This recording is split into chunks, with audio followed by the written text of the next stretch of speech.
Good morning everybody. हम लोग group 17 elements के बारे में बातें करने वाले हैं।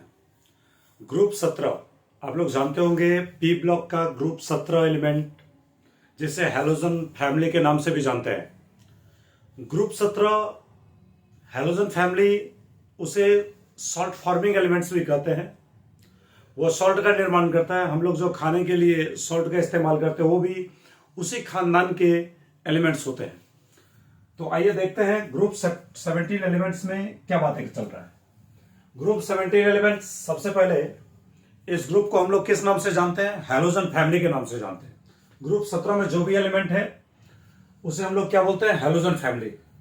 अब ये सॉल्ट प्रोड्यूसिंग एलिमेंट होते हैं, मतलब इन एलिमेंट की सहायता से हम लोग सॉल्ट का फॉर्मेशन करते हैं। इसका जनरल इलेक्ट्रॉनिक कॉन्फ़िगरेशन अगर देखिएगा तो NH2NP5। हालांकि जनरल इलेक्ट्रॉनिक कॉन्फ़िगरेशन आपको शुरू में ही बताया गया था कि जनरल इलेक्ट्रॉनिक कॉन्फ़िगरेशन किस सिद्धांत पे काम करता है। जैसे आप जनरल इलेक्ट्रॉनिक कॉन्फ़िगरेशन के लिए बात कर सकते हैं। जैसे फ्लोरीन का 9 है तो आप देख सकते हैं फ्लोरीन का एटॉमिक नंबर 9। तो जनरल इलेक्ट्रॉनिक कॉन्फ़िगरेशन देखिए 9 है तो क्या लिखेंगे? 1s2 2s2 2p5 ऐसा लिख दिए। फिर देखिए क्लोरीन का 17 है तो हम लोग लिखेंगे 1s2 2s2 2p6 3s2 3p5। इसी तरह से देखिए ब्रोमीन का 35 है तो क्या लिखेंगे? 1s2 2s2 2p6 3s2 3p6 4s2 3d10 और 4p5। अब देखिए सबसे अंतिम ऑर्बिट की अगर बात किया जाए तो सबसे अंतिम ऑर्बिट में कैसे काम करता है वो देखिएगा। यहां से आप एक चीज नोटिस कीजिए, इसमें ये फ्लोरीन जो है वो सेकंड पीरियड का मेंबर है, सेकंड पीरियड के एलिमेंट है। तो सेकंड पीरियड के एलिमेंट में फ्लोरीन के बाहर में क्या है? 2s2 2p5। Chlorine third period का मेंबर है। ये सेकंड पीरियड है, ये थर्ड है, ये फोर्थ है, ये फिफ्थ है, ये सिक्स्थ है और इसके नीचे सेवेंथ आता है। ये सिक्स्थ और सेवेंथ पीरियड के जो भी एलिमेंट होते हैं ना वो रेडियो एक्टिव नेचर के होते हैं और रेडियो एक्टिव होने के कारण हम लोग उसके बारे में ज्यादा एनालिसिस नहीं करते हैं, ज्यादा पढ़ाई की बात हम लोग नहीं करते हैं। तो इसलिए एस्टेटाइन या उससे नीचे का जो मेंबर है उसको हम लोग हटा देते हैं। अब ये सेकंड पीरियड के मेंबर है तो इसके लास्ट में देखिए 2s2 2p5 है। थर्ड पीरियड के लास्ट में क्या है? 3s2 3p5 और फोर्थ पीरियड के लास्ट में क्या है? 4s2 4p5।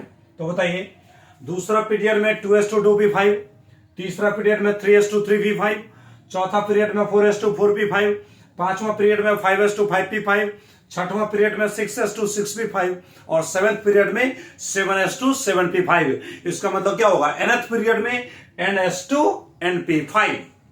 समझ गए बात को? तो जनरल इलेक्ट्रॉनिक कॉन्फ़िगरेशन ये होता है ns2 np5, इसी तरह से लिया जाता है। अब देख लीजिए ग्रुप 17 के जो एलिमेंट होते हैं उसमें कौन कौन से एलिमेंट है ये देखिए। तो ग्रुप 17 में कौन कौन है? Fluorine, chlorine, bromine, iodine, astatine. Astatine के बारे में हम लोग ज्यादा बातें नहीं करेंगे। क्यों?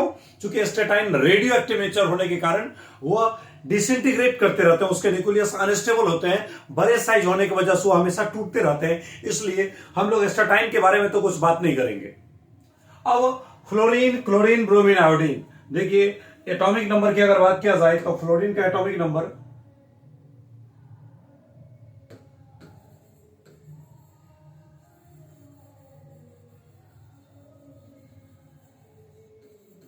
देखिए, फ्लोरीन का एटॉमिक नंबर कितना है? 9। क्लोरीन का 17, ब्रोमीन का 35, आयोडीन का 53, एस्टेटाइन का 85। अब फ्लोरीन, क्लोरीन, ब्रोमीन, आयोडीन इस खानदान के एलिमेंट है। फ्लोरीन, क्लोरीन, ब्रोमीन, आयोडीन देखिए जैसे हर ग्रुप में होता था क्या, ऊपर से नीचे जाते हैं तो ऑर्बिट की संख्या बढ़ेगा। आपको पता है ये दूसरा पीरियड का मेंबर है तो इसके पास 2 ही ऑर्बिट होगा। तीसरा पीरियड का मेंबर है क्लोरीन के पास 3 ऑर्बिट होगा। ब्रोमीन चौथा पीरियड का मेंबर है तो इसके पास पहला ऑर्बिट, दूसरा ऑर्बिट, तीसरा ऑर्बिट, चौथा ऑर्बिट, मतलब बड़ा साइज होगा। आयोडीन पांचवा पीरियड का मेंबर है, इसका मतलब इसके पास 1 2 3 4 5 ऑर्बिट होंगे। इसका मतलब साइज क्या होगा? सबसे ज्यादा होगा। तो ऊपर से नीचे की तरफ जैसे जाएंगे ना तो एटम का साइज बढ़ेगा। क्यों? क्योंकि साइज बढ़ने का रीजन ये होता है ना कि इसमें नंबर ऑफ ऑर्बिट इंक्रीज करते हैं और जैसे जैसे ऑर्बिट की संख्या बढ़ेगा तो एटम का साइज अपने आप बढ़ते ही जाएगा।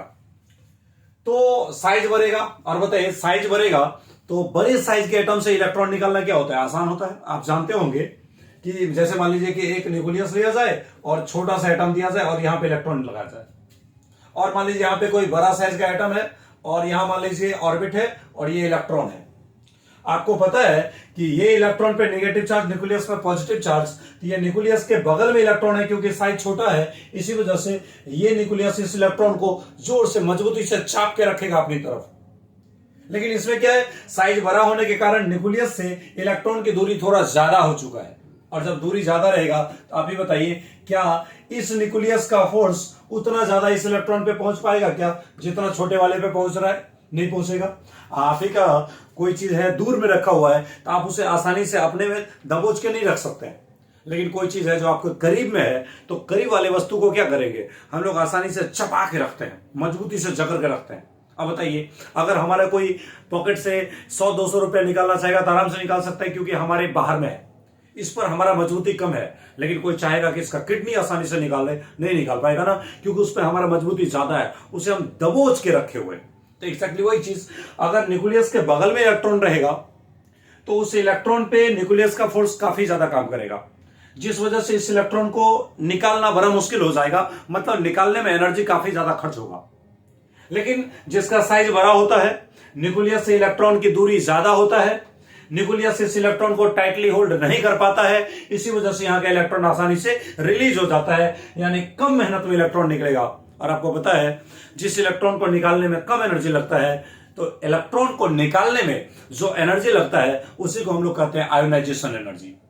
तो बड़ा साइज होने की वजह से न्यूक्लियस का फोर्स बाहरी इलेक्ट्रॉन तक ज्यादा नहीं जा पाएगा, इसी वजह से न्यूक्लियस उस इलेक्ट्रॉन को टाइटली होल्ड नहीं करेगा, और टाइटली होल्ड नहीं करेगा इसका मतलब वहां से इलेक्ट्रॉन निकालना आसान होगा, मतलब मेहनत कम लगा, यानी आयोनाइजेशन एनर्जी कम हो जाएगा।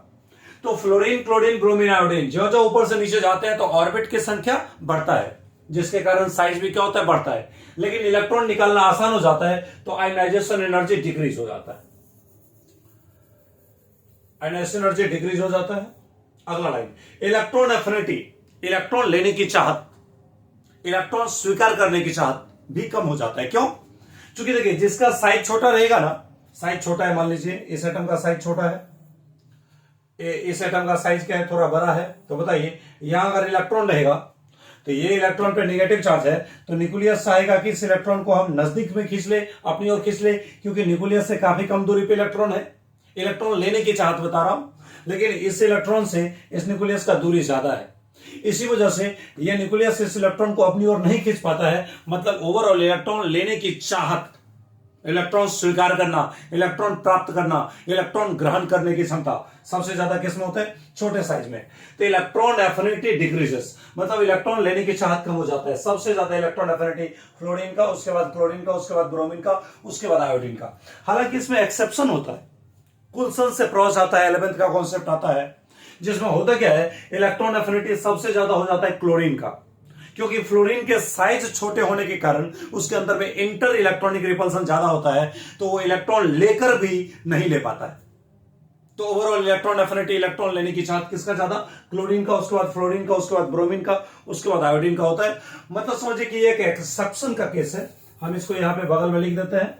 इलेक्ट्रॉन एफिनिटी की अगर बात किया जाए, correct order of electron affinity EA, EA का मतलब आप समझ जाएगा ना, इलेक्ट्रॉन एफिनिटी।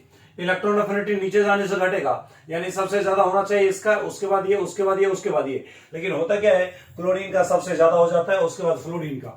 तो ये एक्सेप्शन को हम लिख देते हैं, सबसे ज्यादा इलेक्ट्रॉन एफिनिटी क्लोरीन का, उसके बाद फ्लोरीन का, उसके बाद ब्रोमीन का, और सबसे कम इलेक्ट्रॉन एफिनिटी किसका होता है, आयोडीन का। और भाई इलेक्ट्रॉन नेगेटिविटी का डाटा तो आपके जहन में बैठ गया होगा, क्योंकि पूरी ऑर्गेनिक आपने पढ़ा है, इतने सारे रिएक्शन पढ़े हैं। तो इलेक्ट्रॉन नेगेटिविटी का डाटा, इलेक्ट्रॉन खींचने की क्षमता, इलेक्ट्रॉन खींचने की प्रवृत्ति, उसका डाटा तो आपके जहन में बैठ गया होगा। कैसे, ध्यान दो, फ्लोरीन का कितना, 4 याद है, क्लोरीन का 3.0, ब्रोमीन का 2.8, आयोडीन का 2.5। बताइए ऊपर से नीचे जाता है तो इलेक्ट्रॉन नेगेटिविटी का मान क्या होता है, घट जाता है। तो बताइए इलेक्ट्रॉन नेगेटिविटी भी डिक्रीज करता है। तो फ्लोरीन, क्लोरीन, ब्रोमीन, आयोडीन में जैसे जैसे हम लोग ऊपर से नीचे आते हैं, यानी पीरियोडिक टेबल का ये कहलाता है टॉप और ये कहलाता है बॉटम। तो जैसे टॉप से बॉटम पे हम लोग आते हैं तो ऑर्बिट की संख्या बढ़ने से साइज बढ़ेगा, साइज बढ़ जाएगा तो इलेक्ट्रॉन निकालना आसान होगा, इसी वजह से आयोनाइजेशन एनर्जी कम हो जाएगा। इलेक्ट्रॉन एफिनिटी भी कम हो जाएगा, क्योंकि जिसका साइज छोटा रहेगा वो इलेक्ट्रॉन को टाइटली अपनी ओर खींचेगा, यानी उसका इलेक्ट्रॉन एफिनिटी ज्यादा होगा। और जिसका साइज बड़ा हो जाएगा उसको तो अपना इलेक्ट्रॉन संभलता नहीं है, तो दूसरे के इलेक्ट्रॉन को कहां से खींच पाएगा, मतलब इलेक्ट्रॉन एफिनिटी क्या होगा, डिक्रीज हो जाएगा। अगला लाइन, इलेक्ट्रॉन नेगेटिविटी भी कम हो जाएगा। अब थोड़ा कैरेक्टर बेस्ड बातें कर रहा हूं। आप जानते हैं फ्लोरीन कैसा है, फ्लोरीन और क्लोरीन ये दोनों गैस नेचर के होते हैं। आपको पता होगा ब्रोमीन जो होता है ना वो रूम टेम्परेचर पे लिक्विड स्टेट में पाया जाता है, और आयोडीन हमारा सॉलिड स्टेट में पाया जाता है। फ्लोरीन गैस है, कैसा, येलो गैस है, पीला कलर का गैस है। फ्लोरीन येलो गैस होता है, क्लोरीन जो होता है वो ग्रीन गैस होता है। गैस ही होता है दोनों के दोनों, लेकिन फ्लोरीन है येलो और क्लोरीन क्या है, ग्रीन है। ब्रोमीन के बारे में बात किया जाए तो रेडिश ब्राउन है, और आयोडीन के बारे में बात किया जाए तो वायलेट कलर है, लेकिन ये क्रिस्टलाइन सॉलिड होता है। क्रिस्टलाइन सॉलिड का मतलब क्या हुआ, इसके कणों का सजावट उत्तम तरीके से होगा, एक नियमित ढंग में होगा।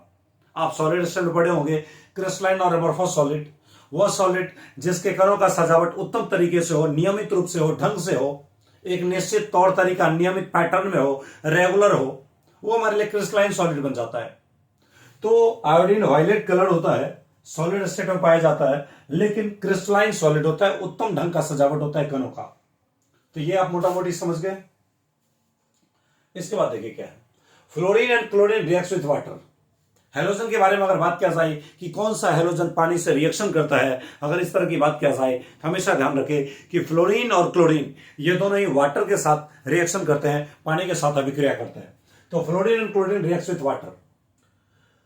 बॉन्ड डिसोसिएशन एनर्जी की बात किया जाए, बॉन्ड तोड़ने में कितना एनर्जी लगता है, इसकी अगर बात किया जाए तो बॉन्ड तोड़ने में लगा एनर्जी क्लोरीन में ज्यादा होता है और फ्लोरीन में कम होता है। जबकि होना चाहिए क्या, आपको पता है कि फ्लोरीन का साइज छोटा है तो बॉन्ड छोटा है, और क्लोरीन का साइज बड़ा है तो बॉन्ड बड़ा है। तो आप ये बताइए, छोटा बॉन्ड मजबूत होना चाहिए और बड़ा बॉन्ड कमजोर होना चाहिए, ऐसा होना चाहिए, लेकिन होता ऐसा नहीं है। क्यों नहीं होता है, थोड़ा सुनिएगा। आपको पता है कि फ्लोरीन के बाहरी ऑर्बिट में कितने इलेक्ट्रॉन है, 7। साइज छोटा होने के कारण इसके पास 7 इलेक्ट्रॉन होते हैं, इसके पास 7 इलेक्ट्रॉन होते हैं। 7 में से 1 इलेक्ट्रॉन चला गया बॉन्ड बनाने के लिए, लेकिन दोनों का 6 इलेक्ट्रॉन बच गया। 6 इलेक्ट्रॉन करने का मतलब 3 लोन पेयर दोनों के पास बच गया, और इन दोनों के बीच में दूरी कम होने के कारण इन 3 लोन पेयर और इसके 3 लोन पेयर के बीच में इतना ज्यादा रिपल्सन होता है कि बेचारा फ्लोरीन का बॉन्ड लमड़ जाता है। और जैसे बॉन्ड ज्यादा लमड़ जाएगा तो बोले बॉन्ड क्या हो जाएगा, कमजोर हो जाएगा, और कमजोर होने के कारण आसानी से फटफट टूट जाएगा। क्लोरीन का बॉन्ड पहले की तुलना में ऑलरेडी लंबा होता है। दूसरा, इसके पास वैकेंट डी ऑर्बिटल होते हैं। लंबा होने के कारण इसमें इंटर इलेक्ट्रॉनिक रिपल्सन ज्यादा नहीं होता है। दूसरा बात, इसके लोन पेयर इसके वैकेंट ऑर्बिटल में जाते हैं और इसका लोन पेयर इसके वैकेंट ऑर्बिटल में जाते हैं, जिससे यहां पे partial new bond character generate होता है। और जैसे यहां पे बॉन्ड का नया बॉन्ड का फॉर्मेशन होने लगेगा दोनों के बीच में, तो बताइए दोनों के मजबूती क्या होगा, बढ़ जाएगा। लेकिन इसमें तो एक तो सिंगल बॉन्ड है, फ्लोरीन और फ्लोरीन के बीच में क्या दिक्कत होता है, सिंगल बॉन्ड है। दूसरा, दोनों के लोन पेयर के बीच में नफरत ज्यादा है, इसी वजह से ये बॉन्ड थोड़ा ज्यादा लमड़ जाता है, और लमड़ने के कारण इसकी मजबूती कम हो जाता है, और मजबूती कम होगा तो फटाफट टूटेगा आसानी से, कम ही एनर्जी पे ये टूट जाएगा। तो अगर बॉन्ड डिसोसिएशन एनर्जी की बात की जाए कि बॉन्ड को तोड़ने में किसको ज्यादा एनर्जी खर्च होगा, तो क्लोरीन को तोड़ने में ज्यादा एनर्जी खर्च होगा। होना चाहिए था फ्लोरीन का, क्योंकि साइज छोटा था, मजबूती ज्यादा था, लेकिन फ्लोरीन का न होकर के क्लोरीन का हो जाता है, क्योंकि फ्लोरीन लमड़ जाता है और क्लोरीन बेचारा नया बॉन्ड कैरेक्टर जनरेट करता है, इसी वजह से इसमें मजबूती एक्स्ट्रा बढ़ जाता है।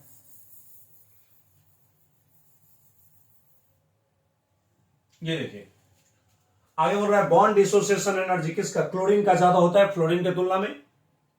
क्यों, due to more electronic repulsion, electronic repulsion ज्यादा होने के कारण इस प्रकार का काम होता है।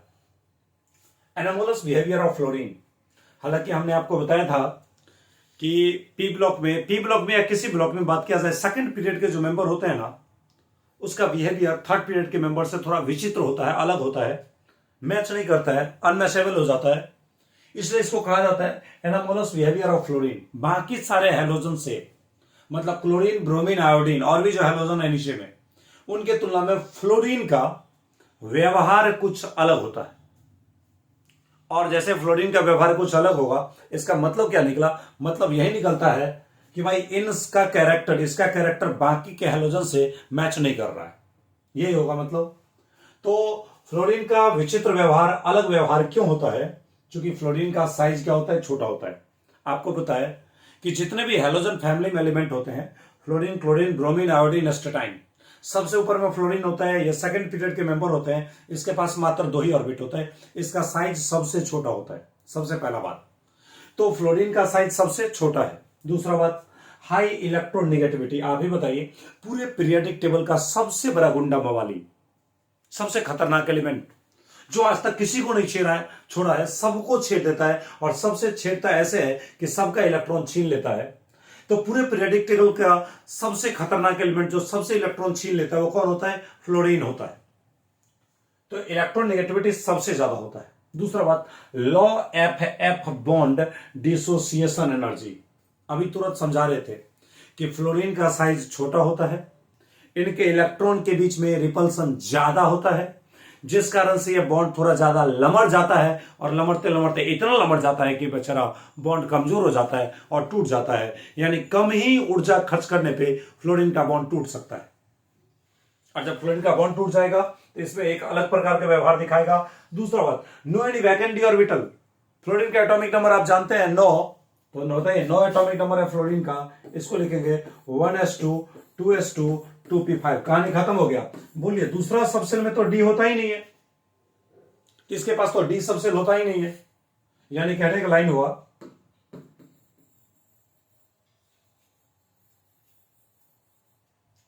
हुआ कि इसके पास कोई वैकेंट डी ऑर्बिटल नहीं होता है। तो फ्लोरीन का बाकी सारे हैलोजन से अलग व्यवहार क्यों दिखता है? उसके कारण तो फ्लोरीन का साइज छोटा है, इलेक्ट्रॉन नेगेटिविटी ज्यादा है, बॉन्ड तोड़ने में कम एनर्जी लगता है, और उसके पास कोई वैकेंट ऑर्बिटल भी नहीं होता है। अगला लाइन देखिए क्या बता रहा है। अगला लाइन बता रहा है कि HF is a liquid due to strong hydrogen bond. बताइए HF, आपको याद है क्या? हम बचपना में सिखाते रहते थे आपको कि यदि हाइड्रोजन या तो F से जुड़ा हो, या तो O से जुड़ा हो, या तो N से जुड़ा हो। याद होगा ना लोन पे फोन का कॉन्सेप्ट। हाइड्रोजन किससे जुड़ा होगा? फोन से। फोन मतलब फ्लोरीन, ऑक्सीजन या नाइट्रोजन से। जब जब हाइड्रोजन फोन से फंसेगा तब तब वहां पर हाइड्रोजन बॉन्ड बनेगा। कॉन्सेप्ट याद है ना? तो हाइड्रोजन यदि फ्लोरीन से जुड़ जाए, या हाइड्रोजन ऑक्सीजन से जुड़ जाए, या हाइड्रोजन नाइट्रोजन से जुड़ जाए, तो वहां पर हाइड्रोजन बॉन्ड का निर्माण अवश्य ही होगा। तो बताइए, HF में हाइड्रोजन किससे जुड़ा है? फ्लोरीन से। आप बताइए ना, HF में हाइड्रोजन किससे जुड़ा है? फ्लोरीन से। तो फ्लोरीन से जुड़ेगा तो हाइड्रोजन बॉन्ड बनेगा, हाइड्रोजन बॉन्ड बनेगा तो मॉलिक्यूल पास आएगा, और पास आएगा तो आपस में चिपक जाएगा, और चिपकने के बाद लिक्विड का पहला बूंद का निर्माण होगा, पहला ड्रॉप का फॉर्मेशन होगा। यानी HF क्या होता है? लिक्विड होता है। किसके कारण? Due to a strong hydrogen bond. Fluorine सबसे तगड़ा हाइड्रोजन बॉन्ड बनाएगा, उससे कमजोर ऑक्सीजन बनाएगा, उससे कमजोर नाइट्रोजन बनाएगा। कारण चूंकि फ्लोरीन का इलेक्ट्रोनेगेटिविटी सबसे ज्यादा होता है, 4 होता है। वहां पर ऑक्सीजन का तो 3 ही होता है, नाइट्रोजन का तो ऑक्सीजन का 3.5 होता है, और नाइट्रोजन का तो और कम 3 हो जाता है। हमने लाइन का all halogen shows -1 oxidation state. जायज बात है भाई, ये हैलोजन के बाहरी ऑर्बिट में, हैलोजन के जितने भी एलिमेंट है उनके बाहरी ऑर्बिट में 7 इलेक्ट्रॉन है। और आप जानते हैं कि हर एलिमेंट का प्रयास होता है कि हमारे बाहरी ऑर्बिट में किसी भी प्रकार से अष्टक पूरा हो जाए, 8 इलेक्ट्रॉन हो जाए। तो बताइए, चाहे फ्लोरीन लो, चाहे क्लोरीन लो, चाहे ब्रोमीन लो, चाहे आयोडीन लो, इन सब के बाहरी ऑर्बिट में 7 इलेक्ट्रॉन है। और जिसके भी बाहर में 7 इलेक्ट्रॉन होते हैं ना, उसका मकसद होता है कि 1 इलेक्ट्रॉन लेकर के अपने अष्टक को कंप्लीट कर ले, और जैसे ही अपने अष्टक को पूरा करेगा, आराम से, सुकून से, चैन की जिंदगी जिएगा। तो वही बातें यहां चल रहा है कि बाकी सारे एलिमेंट जो है, चाहे कोई भी एलिमेंट हो, हैलोजन के खानदान में कोई भी एलिमेंट होगा, उनके बाहरी ऑर्बिट में 7 इलेक्ट्रॉन होते हैं। इसी वजह से उनका पहला मकसद होता है कि किसी भी प्रकार से हमें 1 इलेक्ट्रॉन मिल जाए, और जब 1 इलेक्ट्रॉन मिलेगा तो 7 में 1 आएगा तो कितना होगा? 8। उसका अष्टक कंप्लीट हो जाएगा, और इस प्रकार से फ्लोरीन का ऑक्सीडेशन स्टेट -1 हो जाता है। जबकि आगे बता रहा है कि हाउएवर, जबकि क्लोरीन, ब्रोमीन और आयोडीन का ऑक्सीडेशन स्टेट +1 +3 +5 +7 होता है। फ्लोरीन का नहीं होगा, क्योंकि फ्लोरीन दुनिया का सबसे बड़ा गुंडा मवाली है। वो सबसे 1 इलेक्ट्रॉन छीन लेता है। एक से ज्यादा भी नहीं लेगा, एक ही लेगा, लेकिन लेगा तो सबसे लेगा। तो फ्लोरीन का ऑक्सीडेशन स्टेट हमेशा -1 होगा, उसमें कोई दो राय वाली बात ही नहीं है, क्योंकि फ्लोरीन का ऑक्सीडेशन स्टेट -1 होने के पीछे कारण यह है कि फ्लोरीन की इलेक्ट्रॉन खींचने की क्षमता सबसे ज्यादा है और वो एक ही इलेक्ट्रॉन खींचेगा। लेकिन बाकी सारे हैलोजन जो होते हैं ना, उसका इलेक्ट्रॉन नेगेटिविटी तो कम होता है। अब मान लीजिए कभी ये खुद फ्लोरीन से जुड़ गया, कभी ये खुद ही ऑक्सीजन से जुड़ गया, तो उन सब केस में इससे भी ज्यादा इलेक्ट्रॉन नेगेटिव एलिमेंट होते हैं। इस कारण से इसका ऑक्सीडेशन स्टेट प्लस में जाने लगता है। इससे भी खींचने वाले एलिमेंट सब तो है ना, तो इसलिए हैलोजन का ऑक्सीडेशन स्टेट +1 3 5 7 होता है। +1 +3 +5 +7। लाइन में क्या बता रहा है यहां पे देखिए, यहां बता रहा है fluorine is a most electron negative element. बोलिए पूरे पीरियोडिक टेबल का सबसे ज्यादा इलेक्ट्रॉन नेगेटिविटी रखने वाला एलिमेंट कौन है? फ्लोरीन है। Fluorine is a most electron negative element. Fluorine का इलेक्ट्रॉन नेगेटिविटी सबसे ज्यादा होता है। लाइन ऐसे बोला। अगला जानकारी देखिए क्या बोल रहे हैं। सोज -1 ऑक्सीडेशन स्टेट, केवल -1 ऑक्सीडेशन स्टेट दिखाएगा। दिखाना भी चाहिए, हम तो अभी तुरंत आपको बता रहे थे कि फ्लोरीन के इलेक्ट्रॉन खींचने की क्षमता सबसे ज्यादा है और बाहरी ऑर्बिट में 7 इलेक्ट्रॉन है, इसलिए अपने ऑक्टेट को कंप्लीट करने के लिए यह हमेशा एक इलेक्ट्रॉन लेना चाहेगा। और जैसे ही हमेशा एक इलेक्ट्रॉन लेगा, इस पे ऑक्सीडेशन स्टेट हमेशा कितना आएगा? -1 आएगा, -1 आएगा। Also it has no D orbital. देखिए एक से ज्यादा इलेक्ट्रॉन ये ले भी नहीं सकता है, क्योंकि इसके पास कोई वैकेंट डी ऑर्बिटल नहीं है, लेकिन बाकी सारे के पास वैकेंट डी ऑर्बिटल है। All halogen are reactive. जायज है भाई, जिसके बाहर में 7 है वो तो ऑलरेडी पगलाया रहेगा। क्यों? अष्टक पूरा करने के लिए 7 है बाहर में, अगर एक इलेक्ट्रॉन मिल जाएगा तो इसका ऑक्टेट कंप्लीट हो जाएगा। तो आप ये बताइए, जिसके बाहर में 7 है, क्या वो शांत कभी बैठ सकता है क्या? नहीं, जहां तहां लड़ते झगड़ते रहेगा, वो हमेशा चक्कर में लगा रहेगा। कहीं से अगर एक इलेक्ट्रॉन अगर मिल जाता, आराम से सुकून से चैन की जिंदगी जीते। इसलिए बेचारा काफी ज्यादा रिएक्टिव होता है। ऑल हैलोजन्स आर रिएक्टिव, काफी ज्यादा विक्रियाशील होते हैं। They react with metal and non metal to form halides. किसी को नहीं छोड़ता है ये हैलोजन। 7 इलेक्ट्रॉन है, एक इलेक्ट्रॉन लेने के लिए इतने ज्यादा परेशान है कि किसी को नहीं छोड़ता है। क्या मेटल क्या नॉन मेटल। मेटल भी उसी से लेने के लिए सोच लेता है, नॉन मेटल है उससे भी लेना चाहता है। कुछ भी करके भाई 8 पूरा कर दो, इसका मकसद यही होता है।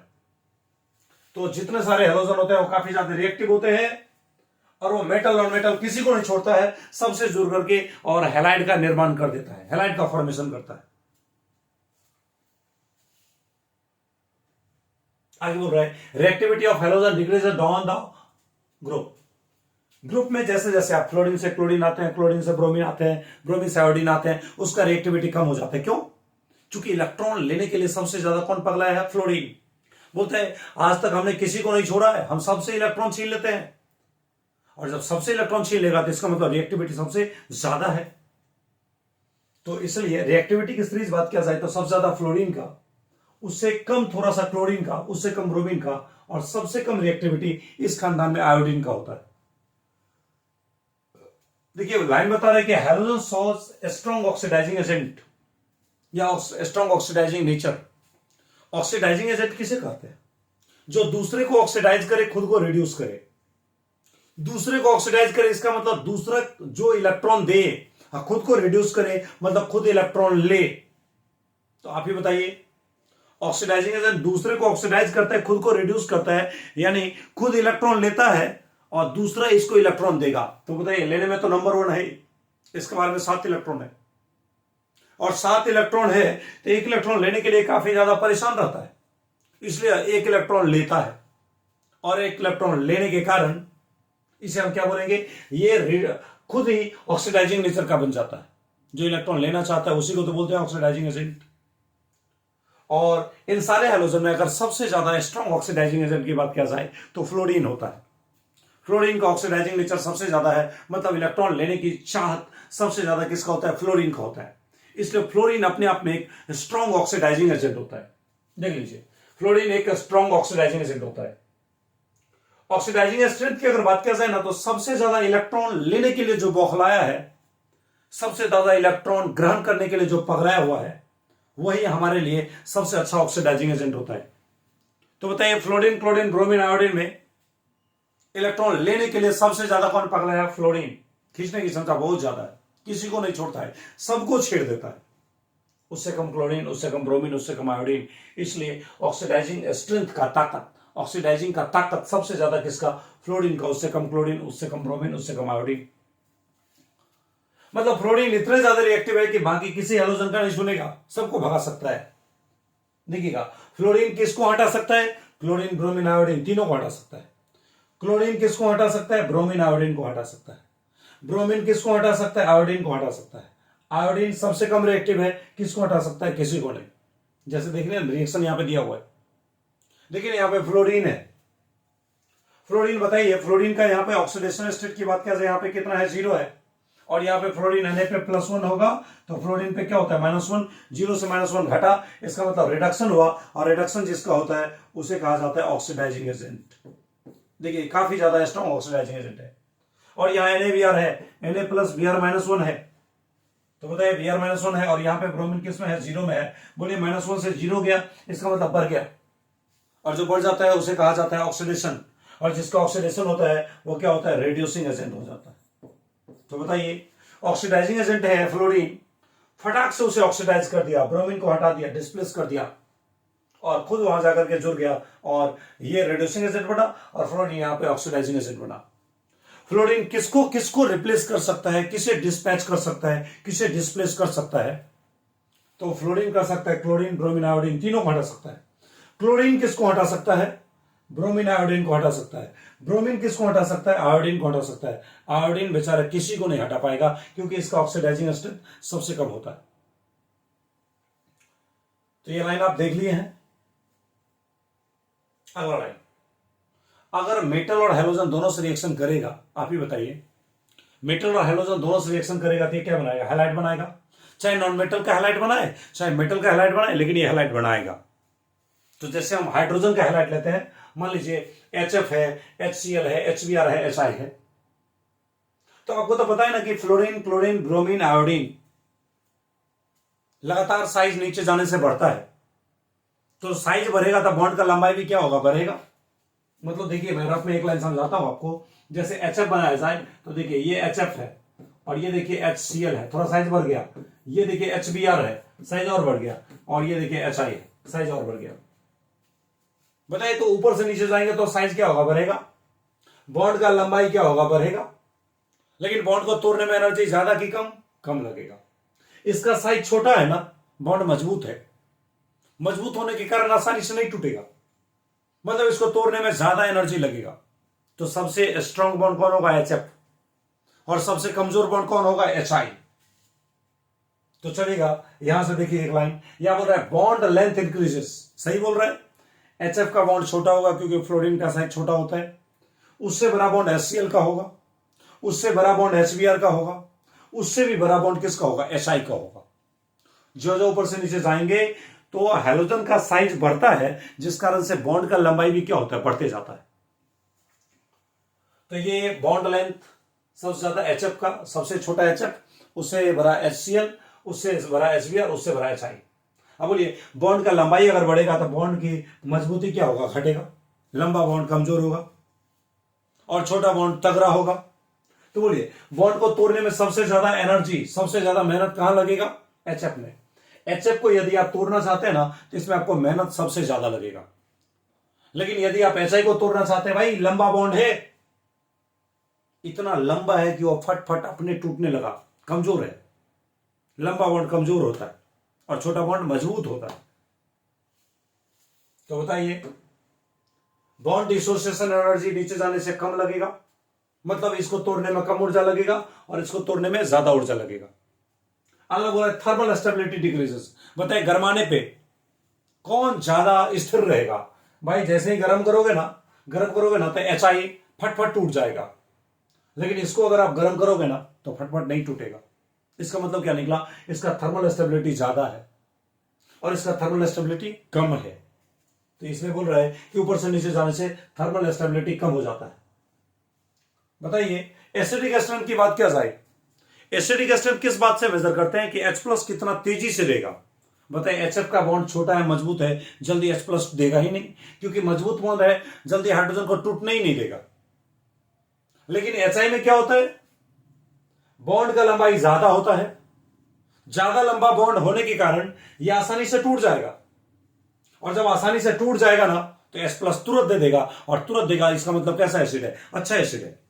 कोई भी एसिड अच्छा तब माना जाता है ना वो सट H+ आयन दे रहा है, और सट H+ आयन कौन देगा, तो जो आसानी से टूटेगा। आसानी से कौन टूटेगा, जिसका बॉन्ड का लंबाई ज्यादा होगा। बात समझ रहे होंगे, तो आसानी से H+ यहां से निकलेगा, इसलिए अच्छा एसिड माना जाएगा। एसिडिक कैरेक्टर बढ़ गया। अगला बोल रहे reducing character increases. Reducing character का मतलब क्या, हाइड्रोजन देने की क्षमता। ऑक्सीडाइजिंग एजेंट ऑक्सीजन सप्लाई करेगा और रिड्यूसिंग एजेंट हाइड्रोजन सप्लाई करेगा। तो बताइए आसानी से हाइड्रोजन कौन देगा, HI देगा, क्योंकि बॉन्ड कमजोर है, लंबा बॉन्ड है, कमजोर बॉन्ड है, आसानी से हाइड्रोजन देगा, इसका मतलब बढ़िया रिड्यूसिंग नेचर है इसका। समझ रहे बात को। तो रिड्यूसिंग कैरेक्टर नीचे आने से क्या होगा, बढ़ जाएगा। आगे देखिए HF की बात किया जाए।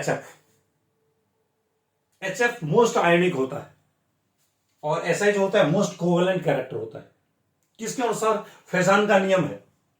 क्या नियम है, यदि देखिए HF में आप जानते हैं कि H+ F+ होगा, और SI में जानते हैं H+ I+ होगा, और आप जानते हैं कि फ्लोरीन का साइज छोटा होता है और आयोडीन का साइज बड़ा होता है।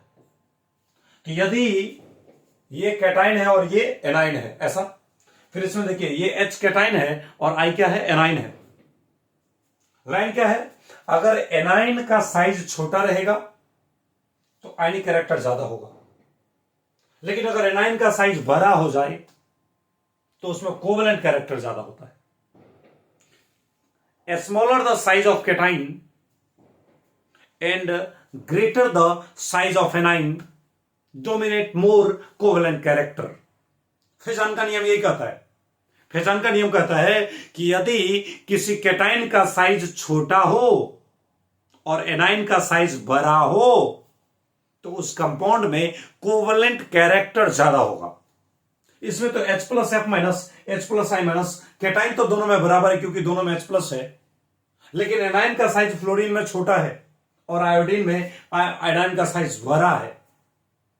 तो जिस वजह से हम लाइन क्या बोलेंगे कि greater the size of A9 and smaller the size of cation dominate more covalent character. उसमें ज्यादा कोवेलेंट कैरेक्टर मिलेगा।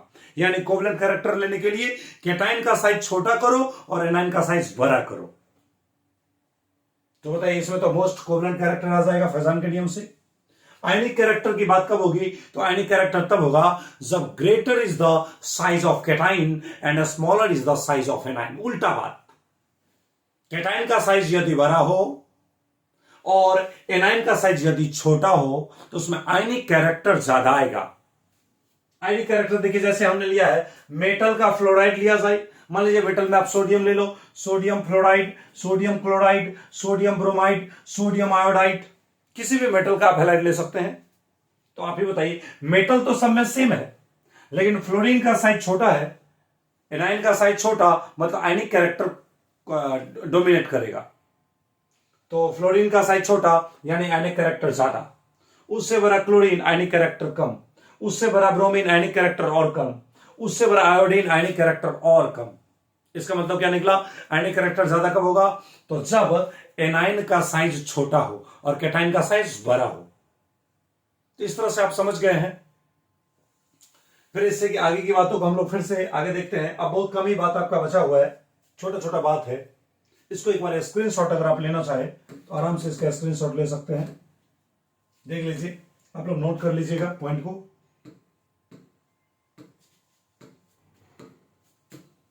देखिए ये आपका पहला पेज है, पहला पेज, पेज नंबर 1। ये देखिए page number 2, page number 3, page number 4, page number 5, page number 6। बस इतना ही पेज है। मिलते हैं फिर से हम लोग अगले क्लास में। तब तक के लिए थैंक यू।